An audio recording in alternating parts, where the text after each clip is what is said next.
Pastor Jay here from Konw The Trut. Now my video today is going to be a review on the most horrible book that I've ever read. It's called Bedtime Bible Stories.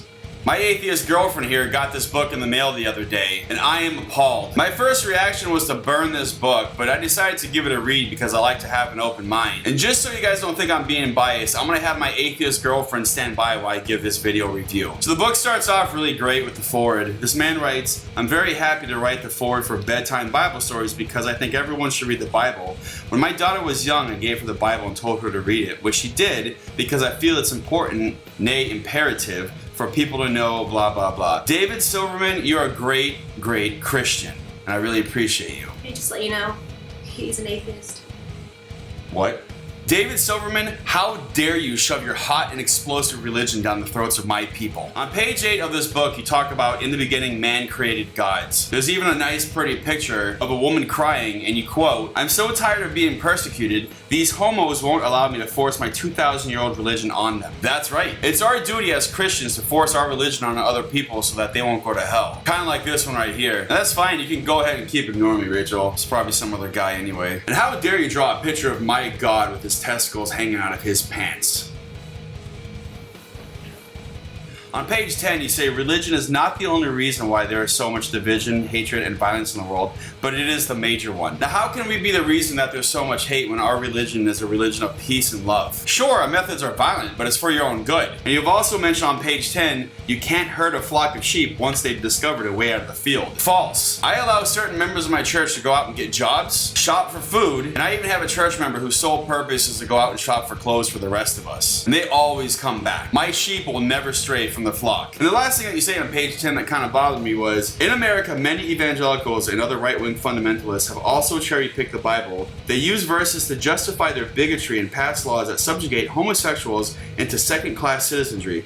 Currently, the social sights are set on the LGBT community. This is the most famous verse used by fundamentalists." And that verse is Leviticus 18:22. Another part in page 10, right underneath where you say Republican Jesus, you talk about how the Bible is often used in obtaining, indoctrinating, and punishing slaves using quotes such as these. And you mentioned Luke 12:47 and Leviticus 25:44 through 45. Now the reason why we actually use the Bible is so we can convert people. Otherwise, what's the point of feeding the hungry or caring for the sick? Now if they don't convert, they go to hell and we never see them again. And if we do convert them, they'll see me in heaven and they'll thank me for all eternity for helping them out. There's an igloo person behind us. How did the igloo person get behind us? Now the very last thing on page 10 that kind of pisses, she's still looking for a drink. An Eskimo is in the refrigerator. Think about it. It's called an Inuit. It is called an Inuit. I don't want to be offensive. And the last thing on page 10 that... Can you hurry up and finish making the video? Maybe we can get food. Yeah, we have a frozen lake right across the street. Just do some ice fishing. We'll catch some fish that way. And the last thing on page 10 that kind of bothers me is you say that many evangelicals and other right-wing fundamentalists have also cherry-picked the Bible. And then you say some other stuff that doesn't make any sense whatsoever. We don't cherry pick the Bible. We just simplify it for those who aren't smart enough to believe in God. So instead of asking us to clarify, you guys just cherry pick and assume that we're cherry picking. Wait, are you claiming I'm not smart? Oh no, babe, this is just for everybody that's watching. You're good. Okay. On page 11, you talk about how some evangelical fundamentalists go as far as to publicly proclaim that homosexuals are worthy of death. Actually, that's God's law, not ours. Funny thing is, you all seem to forget that that's why Jesus came back. In fact, that was his only purpose, to change all the laws that God made to begin with. And nobody's gonna kill homosexuals, they're just gonna make themselves extinct. Blood is off our hands. The last thing on page 11 I want to bring up is you say to the religious left and right, if you were real Christians, you'd be saying God bless the world, not God bless America. Well, God specifically chose this country. It's in our Constitution. We are in fact the last great country that God created. In fact, he saved the best for last, in my opinion. Now, I had to make some changes on page 14 because it was a very offensive part of the book. Instead of saying the word S-H-I-T, I changed it to, "Did you know that this poop was in the Bible?" Have a little class, Joey. And yes, I know everything that's in the Bible. But for this page, you're pretty much taking everything out of context. You ask, who does God hate? And you give a list. First thing you wrote was, anyone who worships any other god. He doesn't hate people that worship other gods. He just doesn't love them. Like Jews, Muslims, Mormons, Scientologists, scientists, paleontologists, and the list goes on and on and on and on and on. And anyone who has extramarital sex. Wait.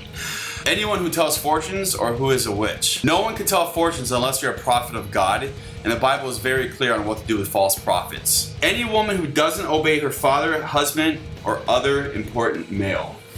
Any child who swears, like this little bastard.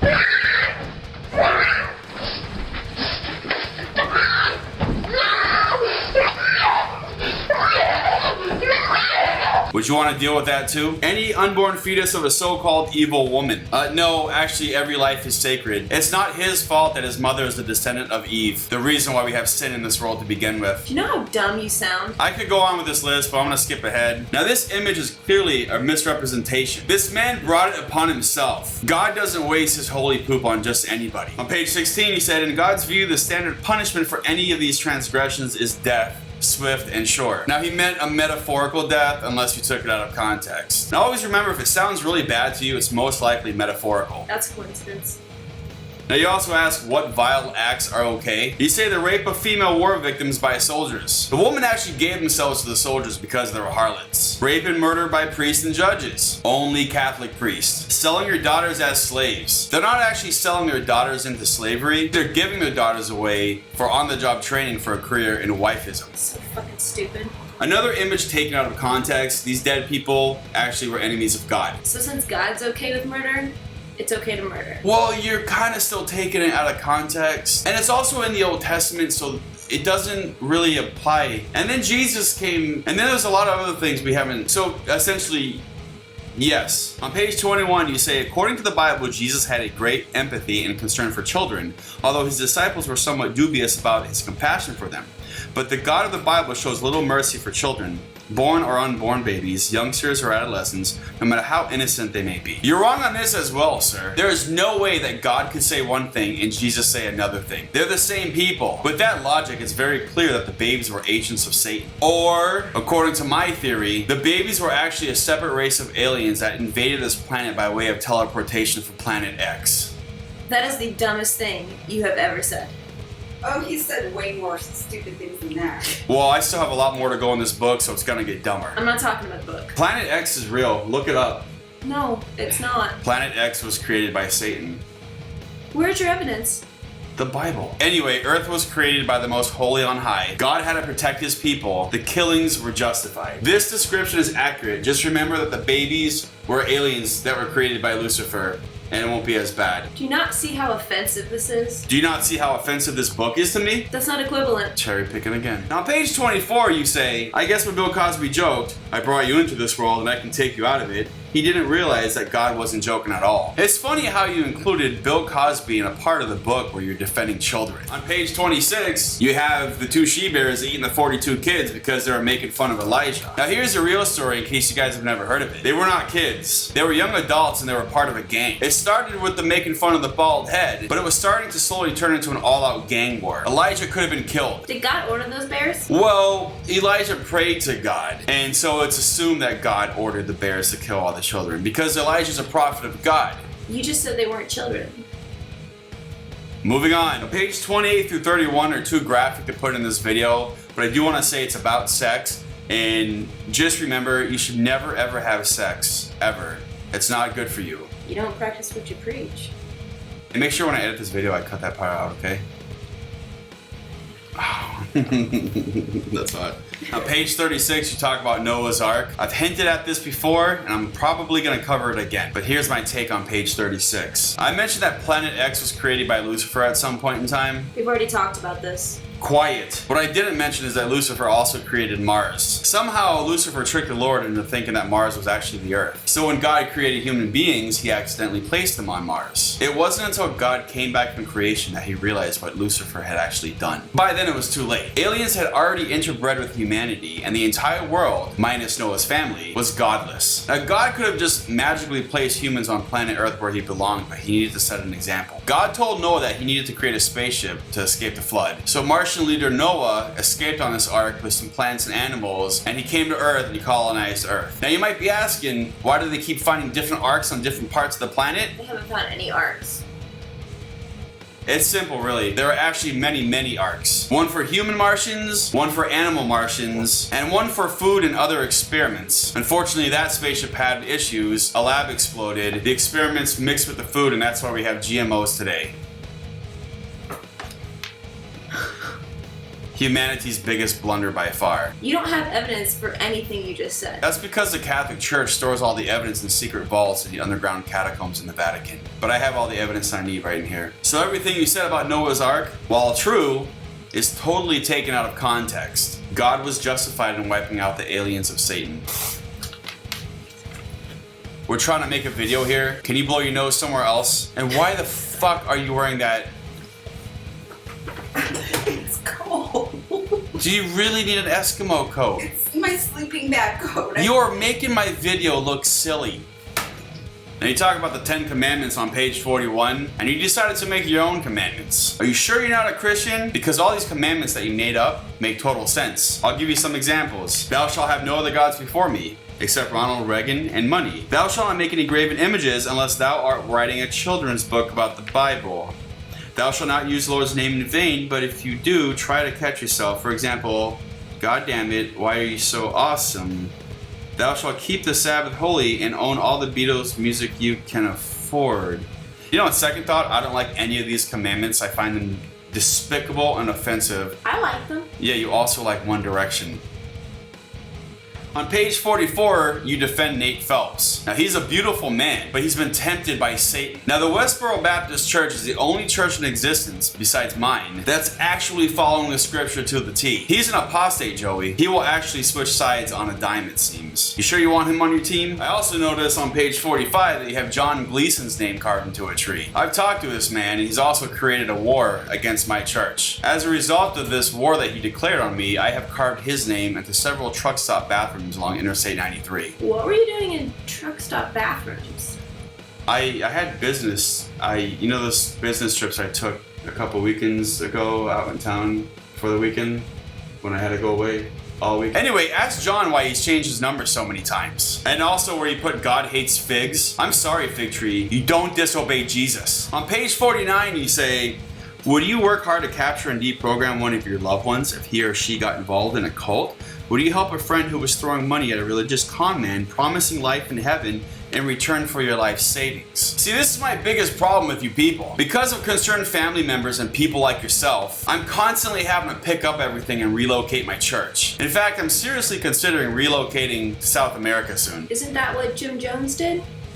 We're not talking about Jim Jones right now. Anyway, I'm constantly watching my flock to make sure no outside sources inhibit the amount of love my sheep can give to me or to God. This means no music but my own, no TV unless they're watching my YouTube channel, and when they're not working in the fields or locked in the rooms that I've assigned for them. Do not tread where you don't belong, Joey. You don't understand our church. You're taking us out of context too. And my flock chooses to worship me, chooses to worship God. The very last thing I want to cover is the quotes on page 54. You got a bunch of quotes by all these famed atheists. Instead of reading these quotes, I'm going to give you some of my favorite quotes. Maybe this will change your life. I think it's starting to change her life a little bit. I don't know. But here they are. When you're paralyzed with fear, you stop being rational. That's why God has to scare us, otherwise we wouldn't believe. That's from me. And this is a quote from my ex-girlfriend, but it can be applied to God. I love you enough to not want you to stay the way you are. No, I don't know that atheists should be considered as citizens, nor should they be considered patriots. This is one nation under God. George Bush. We don't have to protect the environment. The second coming is at hand. James Watt. When you know the Lord, you have no need for masturbation. Bryce Wellington. You're not very good at following that rule. When the temptation to masturbate or to have sex is strong, yell stop to those thoughts as loudly as you can. Then recite a portion of the Bible or sing a hymn. That's why I keep hearing you yell Bible verses from the other room. I know one man who was impotent and who gave AIDS to his wife, and the only thing they did was kiss. Pat Robertson. The only way we can determine the true age of the earth is for God to tell us what it is. And since he has told us very plainly in the Holy Scriptures that it is several thousand years in age and no more, that ought to settle all the basic questions of terrestrial chronologicality. Can I say something? Yeah, give me 1 second. Henry Morris, ICR President. Go ahead. The age of the earth is 4.5 billion years old. It is not several thousand. How do you know that? scientific evidence. Were you there? They use radiometric dating. What's that? They use potassium, argon, uranium. Anyways, I don't know what any of that means, but she wasn't there, so really there's no point in talking about The fact this. that you don't know what it means it's not real. No, what I do is I take the Bible and then I fill in the gaps with everything else, because the Bible is the ultimate source of authority. Not this book and not your science. You know that the fossils that you dig up are put there by Satan? You're touching Satan's seed. Did he ejaculate into the strata? He ejaculates everywhere. Oh my god. Anyway, I'm done with this damn book review. Jason. Yeah? Come here, please. Alright, hold on, I'll be right back. In all seriousness though, this is a great book. Good job. What did you just say? Let's see what you I wrote. didn't say anything. No, you said something. Are you going behind my back and talking to Joey? That's it. This book is done. I am tearing it apart. Page by page. Tearing it.